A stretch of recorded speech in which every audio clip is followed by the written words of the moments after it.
পড়নেওয়ালা YouTube channel পক্ষ থেকে সবাইকে অসংখ্য ধন্যবাদ। আশা করি তোমরা সবাই ভালো আছো। দেখো আজকে যে আমাদের আগে গ্রুপে বিভিন্ন এসে আলোচনা হচ্ছে যে 26 তারিখ আজকে তো মঙ্গলবার, যে একটা 50,000 সিট প্রাইমারিতে নিয়োগের দাবিতে যে একটা আন্দোলন হবে রাজপথে, তারই একটা দেখো আন্দোলন বাজে প্রক্রিয়া দাবি দিয়েছে যে তারা বুঝতে পারছো তোমাদের আজকে আন্দোলনটা কত বড় হতে চলেছে। যে নিয়োগের দাবি সংবিধান দিবসকে সামনে রেখে 2022 টেট প্রাথমিক পাস ডিএলএড ঐক্যমঞ্চ আজ মঙ্গলবার মিছিল ডাক দিয়েছে। তাহলে বলে যে প্রাথমিকে 50,000 শূন্য পদে নিয়োগের দাবিতে প্রকাশের দাবিতে শিয়ালদা স্টেশনের সামনে জমায়েত হওয়ার কথা। তাহলে আজ শিয়ালদা স্টেশনে তোমরা এখনো যারা আসুনি অবশ্যই চলে এসো।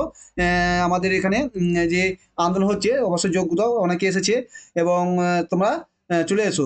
এখানে খুবই আন্দোলনের দরকার, কারণ তবেই একটা যদি খুব বড় ধরনের নিয়োগ হয় তবেই সম্ভব হবে।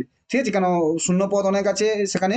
নিয়োগ হচ্ছে যেহেতু আপার প্রাইমারি সরি ক্লাস 5ও যোগ হচ্ছে, সেক্ষেত্রে একটা শূন্যপদ বড় ধরনের আমরা আশা করি সেখানে আসবে। ঠিক আছে, তোমরা অবশ্যই যেহেতু যা সামনাসামনি আবার চলে এসো।